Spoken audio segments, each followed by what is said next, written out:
Clouds rise like morning sun, chasing points, the game's begun. Big decisions week by week, fantasy glory's what we seek. Pick your squad, the clock won't wait. Captain choice will seal your fate. Two enthusiasts breaking it down. Fantasy kings, we're taking the crown. Hello, welcome to another episode of Tinker Time, an FPL pod, the show for every fantasy Premier League manager who's already second-guessing their 17th draft. It's Tuesday, December 23rd, 2025, and whether you're wildcarding after week 17 or just here to scout some differentials, you've come to the right place. I'm Matt, alongside Jim, and we're here to help you tweak, test, and yes, tinker your way to the top of your mini leagues. We'll break down the best value picks, fixture trends, and hidden gems, so you don't have to stare at your squad screen in despair. So let's pop the hood, crack open the spreadsheet, and get tinkering. Jim, how are you? Doing well. I'm tired. Reason for the season is draining me, but energized coming off of my big game week. So What a week for you! What a week for you! Oh, You were overdue. oh yeah, For those that maybe aren't following closely, Jim broke the 100-point plateau this week. Game week high, I think, for the league. no, I got beat by Adam, who had one hell of a week for him. He had Rice and Voltamates, a couple more points than me there, but Shout out Adam. yeah. But we've left Tinkerton in the dust. Hopefully that's it. Here you go. Don't let him take it back. Now I start Can't let him have it. pick him next target, keep moving up the line. Yeah, no doubt. You're back, baby. We said it. Your instincts were starting to kick in. They were. Felt good about that. Now you're in poised for a second half comeback, and I'm excited for you. You always got to watch out for 15th place come Christmas. Yeah. So we're gonna do this ep. This is a mega ep for sure, but this is like a special mega ep. One, because it's almost Christmas Eve when we're recording this, so that's magical on its own right. But second, we have so many deadlines over the next week. I guess we love our families. I don't know if we're going to have time to get enough episodes in, so I think we're going to try to cover a couple of game weeks potentially. What do you think? Yeah, I think I said it to you earlier. So we have the deadline is Boxing Day. Only one match this year, unfortunately. I know, pretty disappointed at that. So that game week 18 runs Friday to Sunday. Then 19 comes right back on Tuesday to Thursday, and then 20 starts off Saturday to Sunday, and then the following week has midweeks Tuesday to Thursday as well, followed quickly by a Saturday to Monday. So in the next 3 weekends, there's 5 deadlines.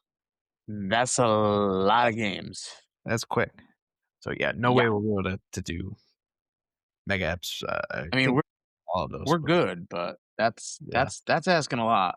I don't know if we could get all that in, but we'll do our best. So I think today, why don't we just do like a little bit of a recap, and then I don't know, we can kind of, we're gonna switch it up a little bit. Instead of going through the slate of games for next week, we'll maybe kind of go through some of the pressing questions. We had some interesting developments this week that we definitely want to touch upon, and could make for some interesting tinkering in these short turnarounds between the deadlines. So why don't we get into it? All right. So right off the rip, we had a good slate of fixtures on Saturday. Newcastle, Chelsea leveled out. Voltamade was able to get his brace. Anthony Gordon had an assist, 2 assists, right? I believe it was.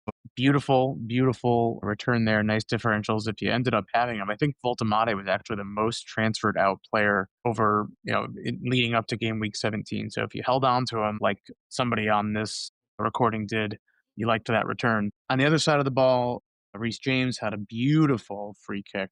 Yeah. That was a beauty. And João Pedro got back onto the score sheet. So I think assisted by Robert Sanchez. Yes, that was a sloppy goal, but extra sloppy.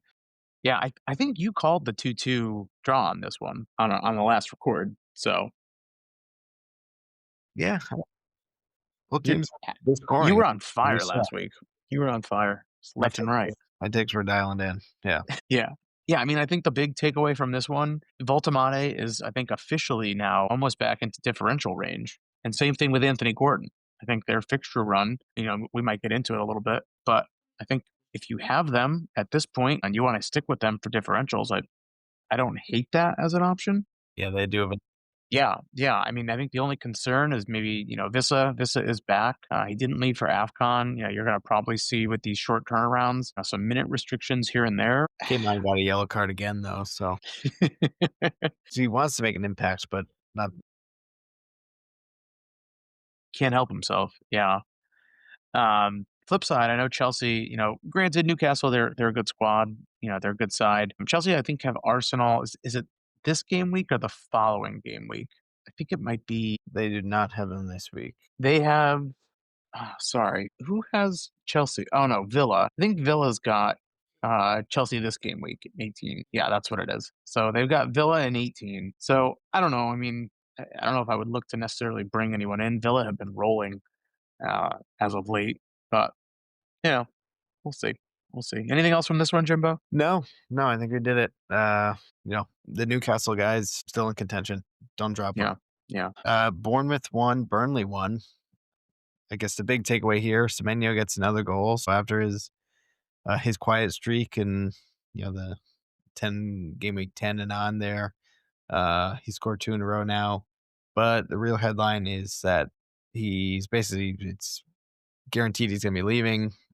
Looks like he had his pick between City and a couple other clubs, but looks like it's going to be City, and that's probably going to kill his FPL ownership, I would imagine. I mean, we were talking earlier. They just have so many attacking midfielders that A, don't play regularly, and B, really aren't contributing because everything is going through Holland. And then, the past 4 or 5 game weeks, Foden's started to kick in too. But apart from Turkey, who's getting some assists here and there, Doku, Savino, Marmoush, I mean, none of these guys have seen playing time. It's frustrating as a non-City fan to see that they could just bring in that kind of firepower and then not use it and then just sell it and replace it with somebody who's even better. But yeah, I don't know. I don't own him. You know what I mean? I've always been a Tavernier guy, but I think it might be You the have. time to move on if you do have him. You have. Yeah, I mean, I think you nailed it there. I guess there's the possibility that you could have 4 City assets technically if you hold on to him and he does ultimately make the move and you don't transfer him out. However, there's that old rule where the game will not allow you to make another transfer until you move Semenyo out, so you get back within that 3 players from a single team constraint. So just kind of keep that in mind. I don't know why you would gridlock yourself in game week 18, but whatever, teach their own. Starting anyway. Yeah. And yeah, to your point, I think he's going to have to integrate himself into the squad. I mean, you mentioned there's, Marmoush, Savino, Oscar Baum. I mean, we're assuming there's tons of rumors that those guys are on their way out or they're rumored, potentially to be on their way out. If any of them do not leave, then Semenyo is also going to have to compete for minutes against them. So, like even just further, to your point, Semenyo's value just goes down the drain. So I think if you have him for this week, just reminding myself they are playing, they are playing Brentford this week. So I think if you have him this week, I think he's safe. I mean, maybe they bench him just because they don't want to risk injury, but I don't think City's going to back out of the deal at this point. So No. I think you could play him this week, but I would be very prepared to move on from him very, very soon, if not right after the game week ends. So otherwise in this fixture, Semenyo, like you said, got the goal. This one was just a painful draw because I think Burnley scored. I think was it Broha got the goal in like the 94th minute or something like that, like last minute of stoppage time. So clean sheet was wiped out. It was tough. Did you see the stat about him? This is his first goal in like 800 days. That's a long time. And he's a striker. If he doesn't score again, it would be like January of 27. No, 20, That would be 28 before he Well, scored. let's see. He was on loan. So he was a Chelsea player. He was on loan at Southampton. Was that 2 seasons ago or was that last season? I don't remember. I think it was 2 or 3. I looked it up. I think he went somewhere in Europe in between.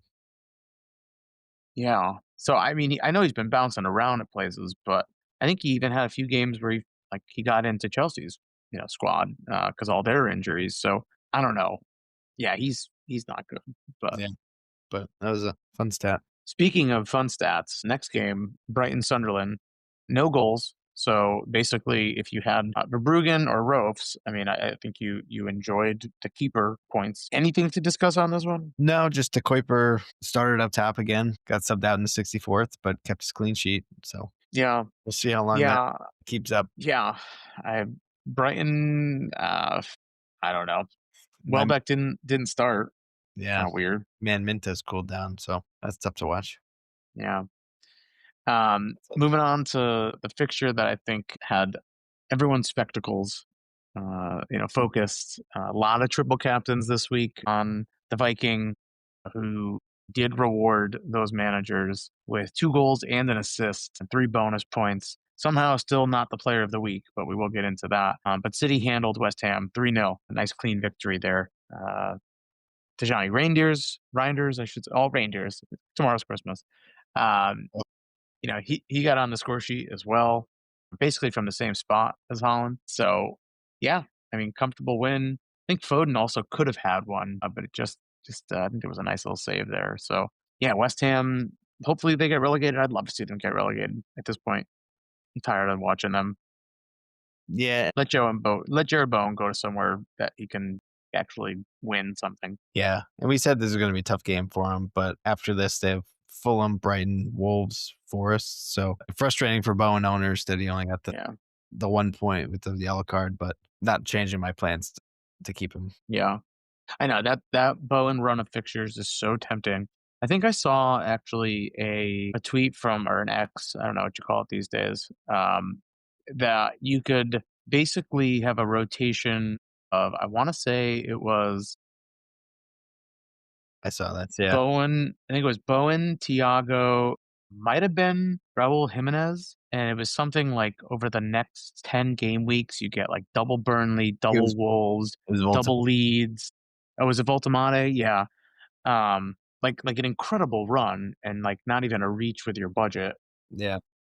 So, but it's just a matter of, I guess if you had a transfer in the bank where you could always dedicate one transfer to your forward, then like, sure, you could do that. But if you don't, I don't know if I would always want to have my one transfer that week being for a forward, just kind of chasing the fixture, especially just because the points on the forward goal is not, I'd almost rather chase the defender, to be very honest. But I don't know. So, the only other note on this one, in case those triple captainers were trying to think they really got one past people, Holland equaled his return for those managers who triple captained him against Burnley in game week, was it 2 or 3? So, if you thought you were, smart, yeah. So just got to pump the brakes there a little bit. Still a lot of points. A lot of points. I know we talked a little bit about City already, but anything else to discuss at this point? No, it's just, we'll see what happens with Semenyo and how they line up. But I think it's still Holland, Foden, and Vardiol or O'Reilly are really the playbook for them. Yeah. Yep. Another relegated team, Wolves 0, Brentford 2. So bad. Keane Lewis Potter with the double. You're a wizard, Harry. And then Wolves had a penalty that they missed by Jorgen Strandhausen. So it's just salt in the wounds there. Yeah. Again, I think the only thing to really mention about this game, Thiago, another blank, can't score without a pen. Yeah, and I don't even think he had any expected goal either. I think that was the other concerning thing. Did he play a full 90 in this game? I don't think he did, right? So yeah, I don't know though. I mean, I got to be honest, like it's hard to put much stock into these games against Wolves at this point. I almost really do genuinely feel like we have to take these as true punk games because, like, are these the games, especially with the run of fixtures that teams have coming up, where not to say they're pumping the brakes, but for a forward that maybe they just kind of drift a little bit in the box. I'm not saying that he does that. He obviously has the penalty merchant moniker at this point. But he had 1 touch in their box. He lost all 4 of his duels, all 4 of his aerial duels. No shots at all. 1 defensive contribution. So you can do a lot with 1 touch in the box, though. I mean, that's kind of like my motto. You got but a couple outside the box, or just at least let them know you're there. Them? Anything else on this one before we?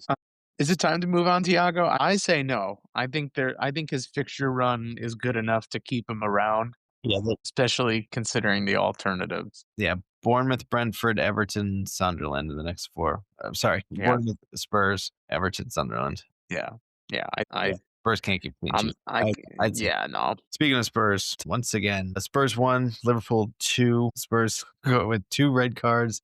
Xavi had a yellow that got upgraded in the first half. Isak gets subbed on at the half, scores 10 minutes later, but in the process of doing so, breaks his leg. They say good luck, break a leg. They don't literally mean break a leg. No, it's funny. It's Brooks funny. got the assist on that. And then Ekatike got a header in the 66th. Richie pulled one back for Cristiano. Christian Romero got yet another yellow card. So he had a double yellow. He got sent off for a red. We're going to miss him again. It's just a disaster at Spurs. Okay. Can I riff for a little bit? Yeah.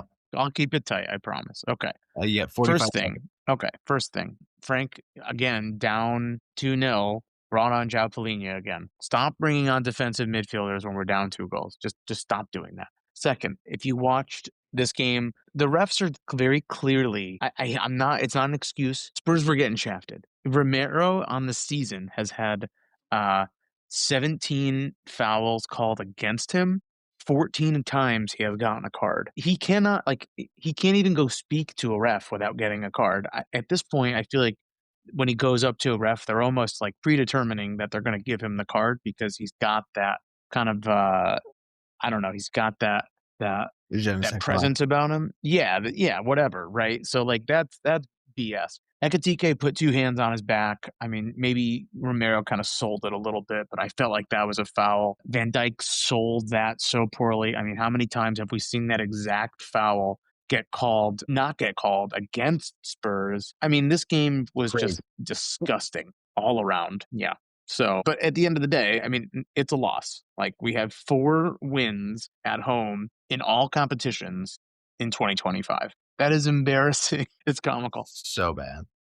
So bad. And I think I said to you, we didn't really talk about it.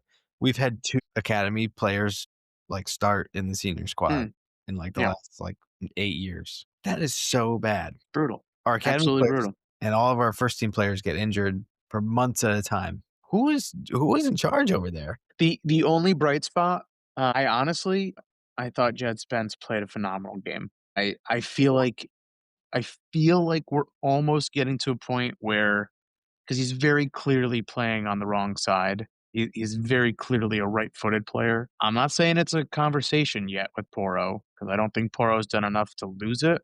But I think what Jed brings out, what he's bringing out there, his hustle, his grit, he's got a certain like kind of just Je ne sais quoi. Je ne sais quoi about him out there. I like what I'm seeing from him. So on the other side, Verts came off with a flag. We'll see. I think he's going to be fine. Obviously, Isak broke his leg.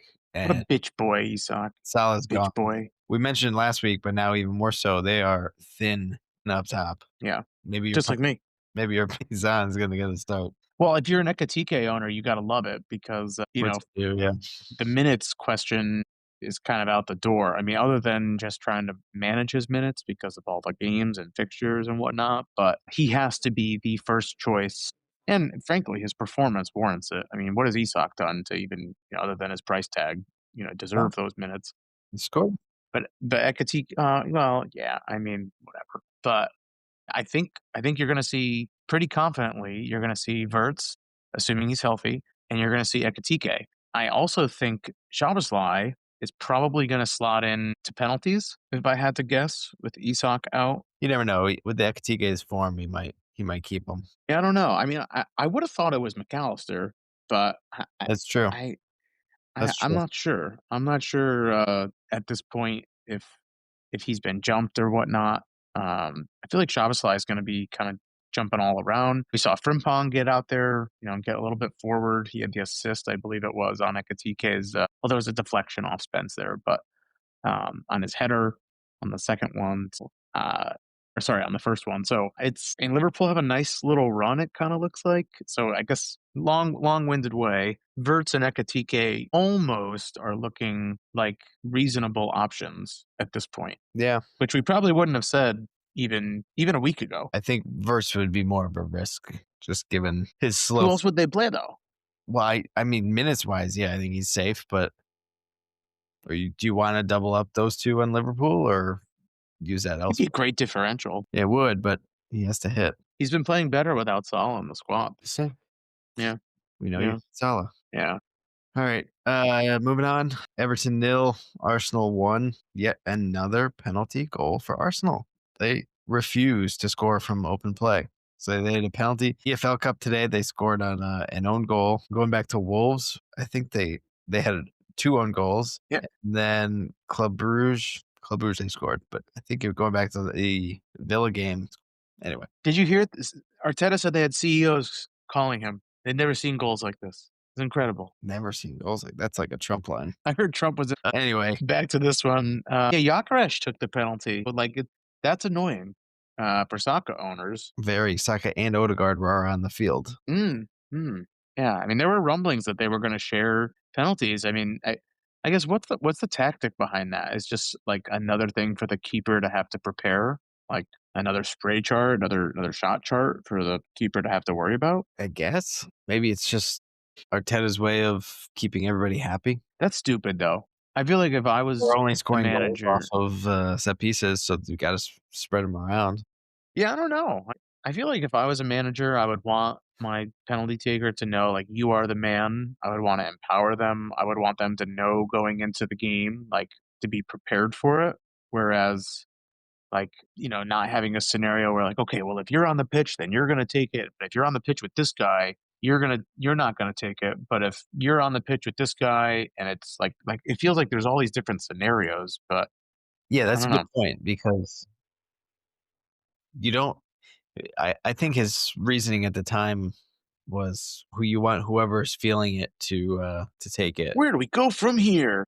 But what happens if neither are feeling it? Right? What art thou feeling it now, I Mister Pratt? know. So it's I'm with you. I would rather it be you know Yeah. set, but Yeah. Grealish did start for Everton, which I know that was flagged going into the last game week, so that was nice. Obviously, they're still without, kind of 2/3. Dewsbury Hall ended up being out, and Jai is obviously still at AFCON. So Everton's attack is still lackluster. Arsenal were able to keep the clean sheet. I don't have the expected attack stats in front of me, but it didn't look like there was much of a threat from Everton most of the game. But to admit, I didn't watch most of this game. yeah. And Braithwaite's coming back next month as well, so that'll be good for Yeah. him in the back. Yeah. Yeah, we'll get into some defenders too. I know that honestly, Michael Keane's been a really great value. He's also been like his numbers have been phenomenal, almost so good that does Branthwaite just go right back in, or does he kind of have to, earn it? I don't know. I know some coaches and managers and professionals like, oh, you don't lose your spot because of an injury, but like sometimes you do. So I don't know. We'll see. Either way, I'm You know not. who's not injured right now? Who's that? Fucking DCL, man. I gave him the chance last week to apologize to him, and you refused to do so. Do you want to do it now? I'm just revving him up. No, fuck that kid. All right. Well, he scored the double in a 4-1 win, leads over Palace. Ethan Ampadu got a goal, as well as Anton Stock, another little name that I dabbled in last week. So yeah, convincing win. DCL continues to roll. I guess that more than DCL, I think is more surprising that Palace let in 4 goals, Yeah, yeah. especially with a team that has kind of been stagnant all year. So I started double Palace defense this week. And we said it too, like Palace's attack a little bit depleted. I don't know how many goals they're going to get from 76 minutes of Mateta and then anything from Nketiah. Yeah, I would have thought they're doubling down. And with Munoz still out, obviously, I would have thought they're doubling down on their defense, but instead Leeds just they kind of went. I know you showed me that shot chart of DCL, just like every shot being perfectly straight, like perfectly perpendicular to the goal, just like a straight line, dead center. Hopefully he keeps that up, but honestly, hopefully he doesn't, because I hope he stops scoring goals. Because at 5'7", I think he is right now, which I think he only started at 5'5". So even with this run that he's had, managers aren't flocking to him just yet. I don't have his ownership up in front of me, but I gotta imagine he's still sub 10. 7.6. He's at 5 Okay. at the moment. they're 5-8. So he did have one rise in the last couple of days, but still, I mean, it's the same thing because I could almost see managers like last week. A lot of managers moved on from Voltimate. I'm imagining the move was probably to like an Ekatike, if I had to guess. Maybe to a Jared Bowen, but like bringing in Jared Bowen against City didn't feel right. Yeah, I don't know. I mean, it Yeah, could have been like a TK ahead of their fixture run. I don't yeah. know. Didn't get What would Mate out. That didn't seem right to me, given yeah. their team form and who they have coming out. I think funds wise, you'd have to ask yourself, who would you rather right now? Like assuming, Holland's your primary striker, would you rather Thiago and Voltemade over their next 6 fixtures, let's say? Or would you rather DCL and Ekatike over their next 6? It's like on one side, do we really know if DCL's on pens? Ekatike probably isn't on pens. We know Tiago's on pens. Voltemade isn't on pens. Pens aren't everything, of course, but they help. Yeah, I would probably go Voltemade. I think I would too. Like you think about Newcastle just overall, I think you have better service into the box, whether it be with Gordon, Alenga, Bruno Guimaraes. I like Voltemade's ability to just kind of, and he's a big player. Like DCL, he put a header in the week prior. Who did they play the week prior? Is it Brentford? They played the week prior. He had that equalizer. But like Voltemade is just he can outleap people. So I still feel like I'd rather have Voltemade, but I don't know. Yeah. I feel like that's a viable question at this point in time. I wish I could have him. I wish I could have a fourth attacker so we could have him. Yeah. Yeah, and that was Saturday. Saturday. Moving on to Sunday. Villa 2, United 1. Morgan Rogers with another brace. He is Yeah. just can't stop scoring. But I think I saw his expected goal though is only like 0.7. He's got like 6 goals on like a 0.7 expected goal average or something like that. Like so he's just very overperforming, but whatever, form is form. I mean, he's on fire right now. Watkins did the assist for 1. And then on United side, Cunha with the goal, assist by Dorgu, who people have been waiting to see him contribute. But the bigger news is that Bruno injured. Looks like he's going to be out for a little spell here. So I know we talked about it last week. Bruno becoming a must own. Hopefully, not too many people jumped on that. But with Bruno and Embuemo out, I'd say it's United's like a hold off. Don't do anything. Yeah, I think Bruno right now is priced at about 9.4, unless more managers moved on from him. So I think that the obvious move would probably be for most managers. It would just be Bruno to Cunha. But to your point, what does Bruno's absence do for United? I think that's a massive, massive hit. Yeah. I think there's better options. Even if Saka doesn't have penalties consistently, I think if you can get to Saka, I like Saka. You can go to Foden, but I'd rather go to Foden. I don't think I'd go to Palmer just yet. He did play, I think, like 78 or so, like almost 80 minutes against Newcastle, but they've got, this fixture run. I wouldn't be surprised if he sits, 2 out of the 4 fixtures they've got over the next, week and a half or so. So Palmer for me is kind of lower on that list. Who else in the midfield? I mean, we're going to talk midfielders, so we don't need to get into it too deep right now. But If you don't, it's Foden. yeah, that's tough right now. So, but yeah, huge hit for United. But we'll see how they bounce back. Yeah. Are you interested in Rodgers yet, or are you still? I'm only not interested in Rodgers because of their next 2 fixtures, which is Chelsea and Arsenal. I mean, I saw this, I think before this week where Arsenal held another clean sheet against Arsenal. Arsenal and Chelsea were actually tied with 8 clean sheets apiece. So we were talking about it like, Sanchez has quietly been having a pretty good, defensive seasons. Chelsea have had a pretty good defensive campaign. Arsenal are touted as the best defense in the league. Chelsea have been right there with them all season before this week. So I don't like the Villa fixture run for the next 2. So I wouldn't be taking Rodgers, at least for the next 2. After that, maybe ask me and we'll see, where I'm at that point. But yeah, maybe he'd be an avoid for me for the next 2 weeks. All right. I'm with you. Avoid for probably longer than 2 weeks. And then Monday wrapped up the game week. Fulham 1, Forest 0. Your man Raul Jimenez with the penalty in the 45th +5, followed closely by a yellow card. And then Forest, it's kind of the same old story, just like we said last week. They'll win 3-0, and then they'll lose an ugly one. Yeah. Continue to be a non-FPL factor, I say, for the majority of people, and probably should stay that way. Yeah. I mean, Feliz Navidad, first off, Raul Jimenez. And I mean, if I'm Forrest this season, I think all you're trying to do is just don't go down, figure it out. I feel like, to be very honest, if you sack your manager midseason, your expectations kind of have to just be thrown out because you're not giving the manager like a full offseason. You're not giving him a full summer transfer window. I don't know what Forrest are expecting for the rest of the season, but I would just say don't go down. Try to stay up, and then take it next season. They're 5 points above the drop at the moment, which really is nothing. Yeah. Lots of time. So Harry Wilson came off injured, I believe, right?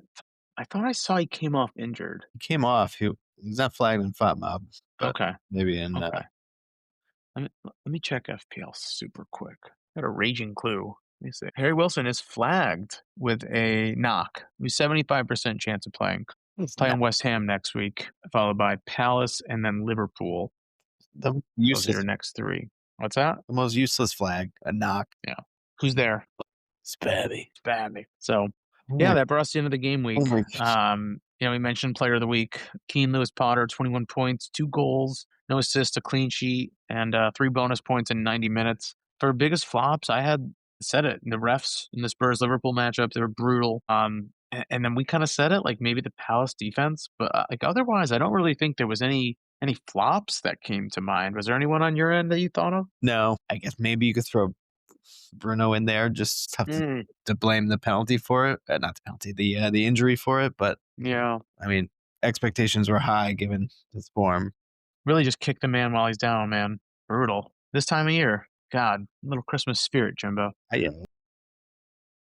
Rounding out the rest of the team of the week. So we had Kelleher, a Brentford keeper with a 13-pointer. I mentioned Lewis Potter with 21. We had Humi with a 10-pointer for Sunderland. And Campe with a 10-pointer for Arsenal. Rogers, 15 points with his 2 goals. Ampadu with a 12-pointer for Leeds. Declan Rice with 11 points. Anthony Gordon, 10 points. Lombard 16. Kurt Lewin with 13. And Boltamade with 13. Totaling 144 points. If you had all these players, which this was very affordable, great for you. If you had some of these players, good for you. If you scored over 100, like Jim and Adam, awesome job. Elite club. Elite.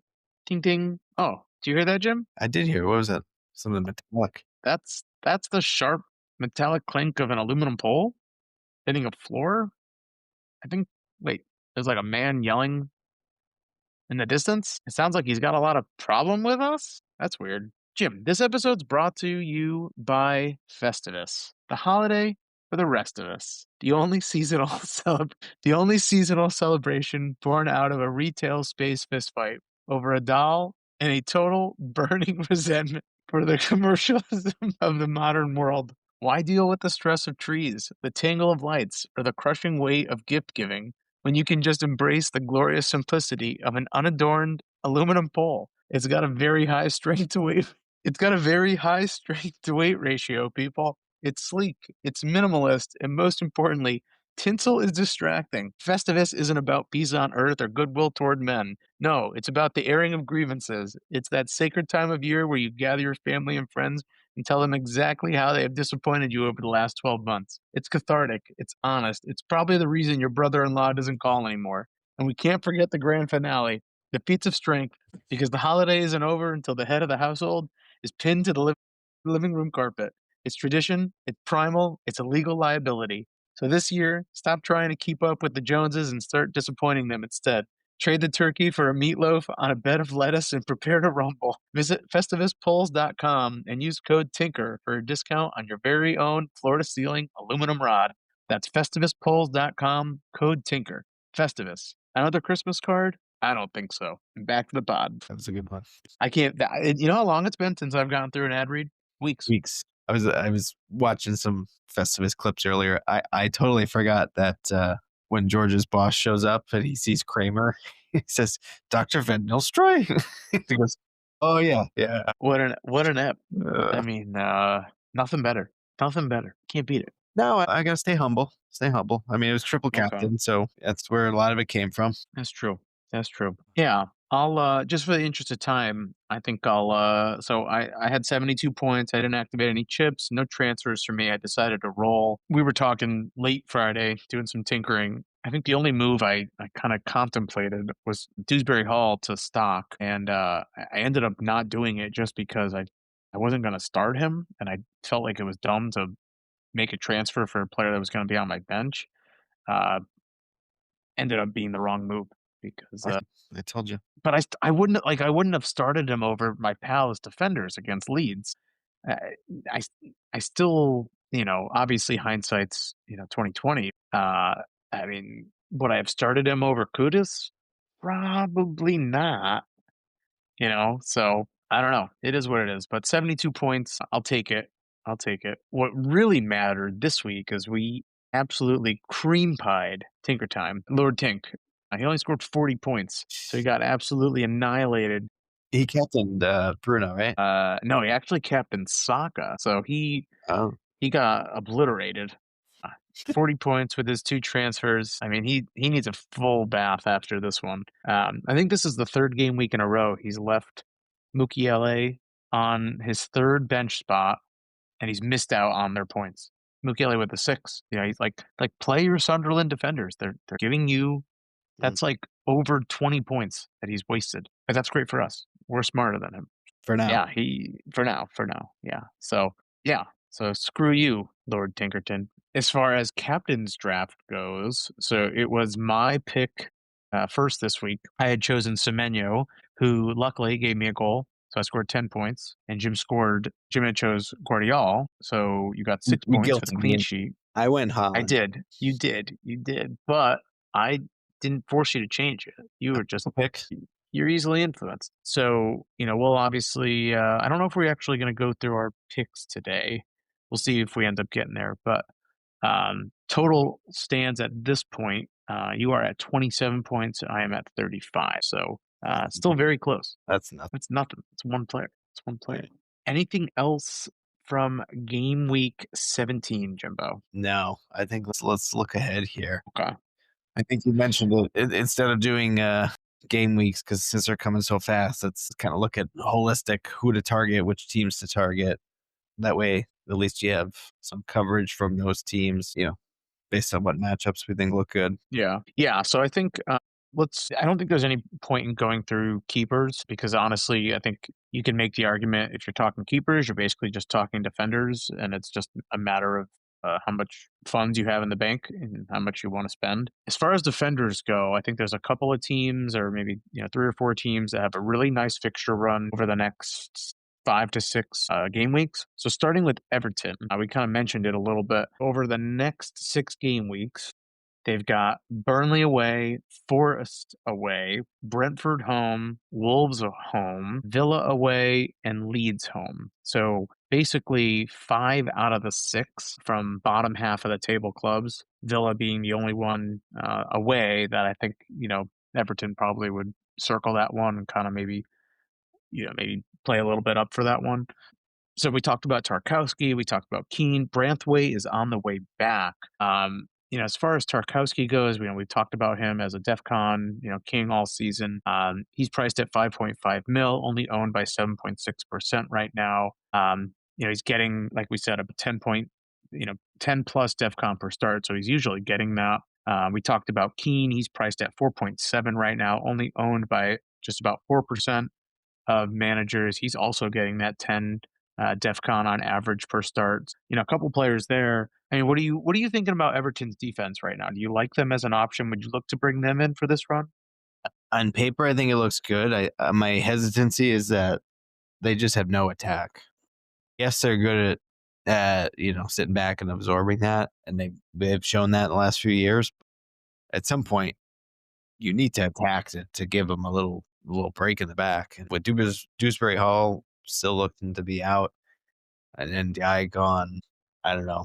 Maybe hold off a few weeks, target them for the Wolves Villa Leeds run, But yeah, Yeah, I mean, you can only trust him so much to defend for 90 minutes, and that's what you're yeah. do basically.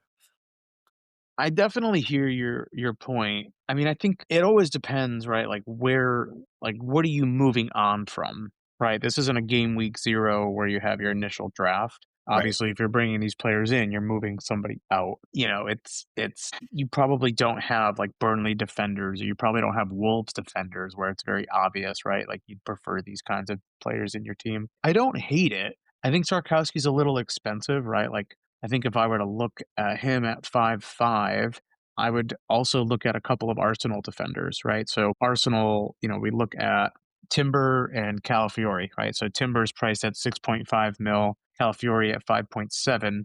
Obviously, Timber's, higher owned. He's owned by about 33% of managers. Calafiori's actually only about 10%, so he's just kind of on that line of differential. But over their next 6, they have Brighton at home, Villa at home, Bournemouth away, Liverpool at home, Forest away, and United at home. Arsenal's defense is, top of the league, right? So they're kind of that fixture-proof defense where they could go out and put a clean sheet on anyone. So, you could Yeah. make the argument if you're going to go for Tarkowski at 5'5", do you find that extra point 0.2 in the bank and go for a guy like Calafiori, who's kind of arguably still a differential and has probably a better likelihood for more clean sheets in the longer run and a much better attacking threat, to your point. So that to me is like a tough question to grapple with. I don't know. I don't know what I would do at this point. Yeah, I think you nailed it. We can talk about these. They're good options, but it depends on who you're going to be moving out. And to go to a Tarkowski, if you don't have him, you're probably going to be dropping. You'd have to drop a Arsenal defender, I would imagine, or maybe a Chelsea defender. And I don't know if you're going to do that unless you need to. Do you feel like there's a template defense forming at this point? No. I mean, one City, two Arsenal, but then everybody else is just a cheap defender. Hmm. Yeah, I think where my head went when I said that was Raya in goal. If you can get Sanchez as like your other keeper, if you have the funds, like that would probably be your 2 best rotation, but that's a lot of money to have on your bench. But then I would probably say like, an Arsenal defender, a Chelsea defender, a City defender, and then probably a Palace defender, like a Mark Gahey, um, or even a Chris Richards because he's been phenomenal this season. And then maybe like a Joe Roden or like someone who's very cheap. I think Goodmanson now is only 3.8 mil, and he's a starting defender. That's a phenomenal price for a starting defender this late in the game. I can't remember the last time we had a starting defender going into game week 18 at 3.8 mil uh, ever. So I don't know. I mean that feels like That's a a pretty formula, safe bet. but I don't know how many people can afford those defenders. Yeah. Yeah. I'm curious because, we're going to get our chips reset or, our stash of chips reset in a couple game weeks. We've seen the value that defenders have brought this season. Is the template Holland, is it I'm trying to get the math here, right? Like a 3-5-1 or a 4-4-1 with Holland as like your main, and then I don't know, like is that a strategy for folks? Well, yeah, I mean, is that a strategy? Well, yes, obviously it's a strategy, but I mean, do you Is like what? You is named that 3 something you different would formats? consider? Well, no, I think I mean I Did no, I mean like would you ever actually that early in the season like lock yourself into basically going one striker, putting all your money into your defense like that? I don't know. It's risky, Yeah. but at the same time, we've seen, at the beginning of the season, all the weekly highs were defenders, right? Right. Problem is, Right. That it's not always your premiums. So it could be a huge payout, but it's not always the premiums that are the highest scoring. So yeah. Yeah. yeah, you'll get a clean sheet, you'll get a def con, but you're not going to get the huge returns that might make up for missing out on the goal scoring threat. Don't forget though, remember I made that comment about Chris Richards and all of his how his DEF CON have basically given him the equivalent of an attacking threat. But whatever, I hear your point. I agree with you. Just something You to can do it, throw out yeah. there.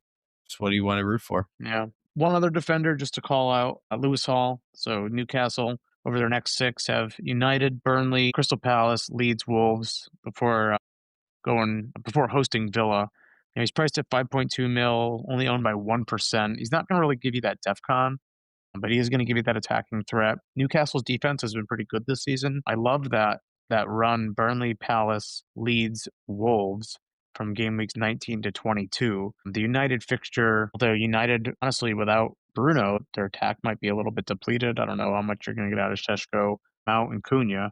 And then Villa, 23, game week 23, they might be pretty cooled off by then. Who knows? Newcastle defense doesn't look too bad right now. Yeah. Agree. And then we use that to jump over to the midfielders. I think the one that I'm most looking forward to, and I brought him in 2 weeks ago, Anthony Gordon. Their run coming up is United, Burnley, Palace, then Leeds, Wolves, Villa. And he's at, what's he at right now? 7.3. Yeah. Owned by 2.8%. I mean, I think he's like the obvious answer for Bruno owners that need to get off and get somebody that's going to be guaranteed minutes. I think, like we said, Cunha is probably more of a risk given lack of creative talent around him. He's going to be playing with Mount and Šeško, who collectively have scored 2 goals for United, I think. Not bad. But yeah, I think Gordon, he'll get the rotation, but he'll get his 60, 70 minutes. And I think he's one you should move in for. Yeah. Yeah, I love that. I mean, his only concern is probably his minutes. He's only averaging 66 minutes per start. Granted, he had some injury concerns, but I think when healthy, he is first choice on the left side. So as long as he's fit, of course, right, expect some minute, restrictions and limitations and some rotations over these next couple of game weeks. But I love the Gordon pick. Yeah. Yeah. Yeah, and like you said with Cunha, taking a look at United's fixtures, they have Newcastle, game week 18. They do have a nice run from game week 19 to 21. They have Wolves, Leeds, Burnley, maybe the best 3 fixtures a team could have. And then before moving on to City for Derby and then Arsenal in 22 and 23 respectively. Like, if you want to, I'm not bringing in Cunha for Newcastle. I could maybe see, you're going to take a 3-week run on Acuna for 19, 20, and 21 against Wolves, Leeds, and Burnley, but I'm not looking him for City and Arsenal. Definitely not. Yeah, I can see that. That's a good point. Yeah, but when you look at guys like Foden or even Declan Rice, who would have thought we'd be talking about that son of a bitch this far into the season? Their fixtures are much cleaner. 5 out of the 6 fixtures are green as far as FDR goes. Problem is Foden's owned by 40% of managers. Declan Rice is owned by 24% of managers at this point. So they're not really a secret of the game anymore. It's almost like if you don't have them or one of them, mainly Foden, you're kind of doing yourself a disservice at this point. But yeah. What about your other guy you mentioned earlier in Liverpool? Well, so Liverpool, their run is Wolves, Leeds, Fulham before they host Arsenal in game week 21, and then back to Burnley and Bournemouth. So they have a very nice run of fixtures. As we've been saying for a long time, they had a nice run of fixtures. Only 8 mil, so he's back to starting price, I believe. Or was he 8.5 when he started? I don't remember now. He was 8.5. Okay. Only owned by 7.7%. So, true differential at this point for sure. He's getting 81 minutes per start. I think that's going to go up. Liverpool, in order for them to score, I think he has to be involved. I don't see any other way. So if maybe Wolves is the fixture, he got his first assist. He kind of broke the seal.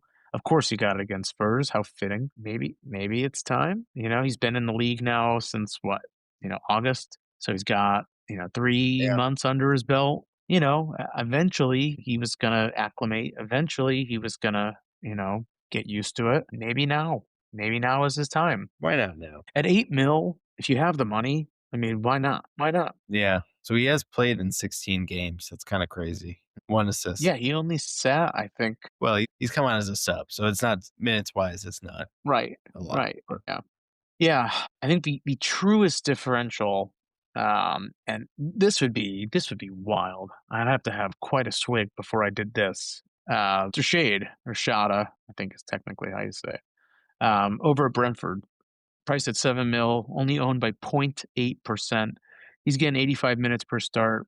Brentford over the next 6 have Bournemouth, Spurs, Everton, Sunderland, Chelsea, and Forest. So not a bad run of fixtures. There's some tough ones though.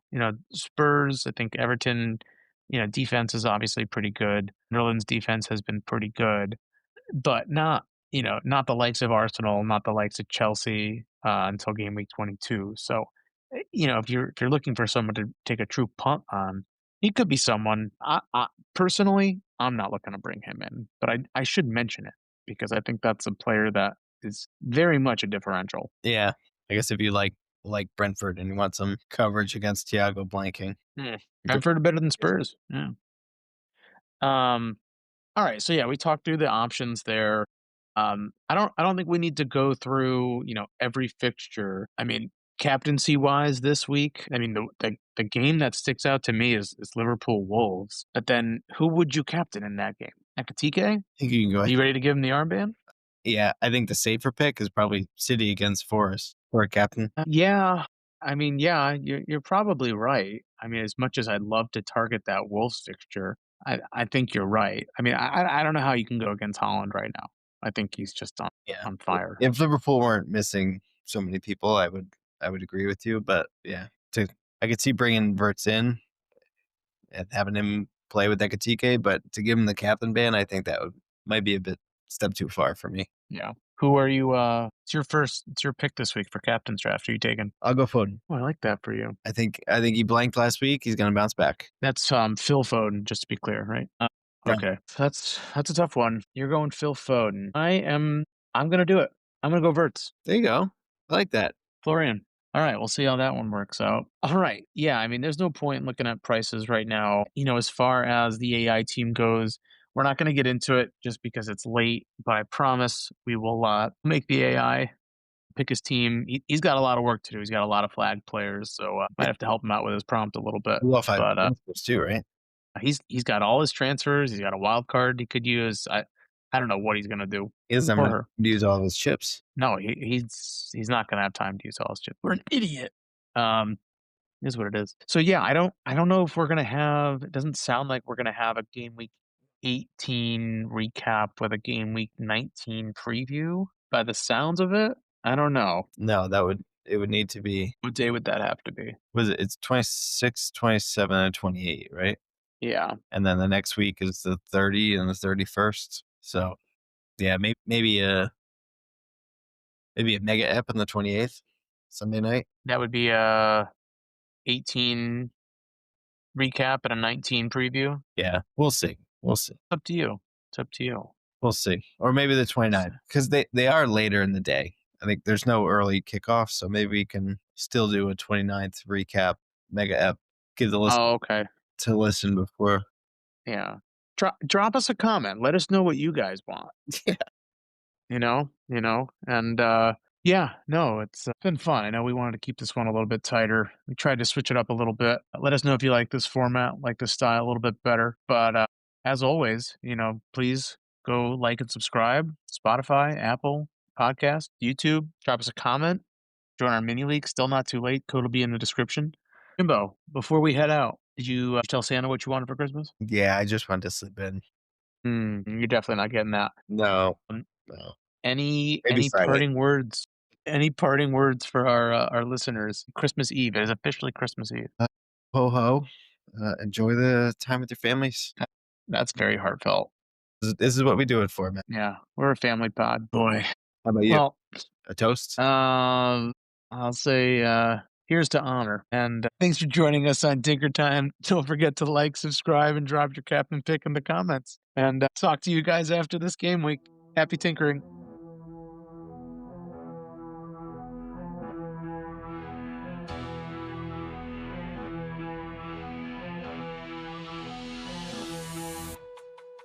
Draft dreams rise like morning sun, chasing points, the game's begun.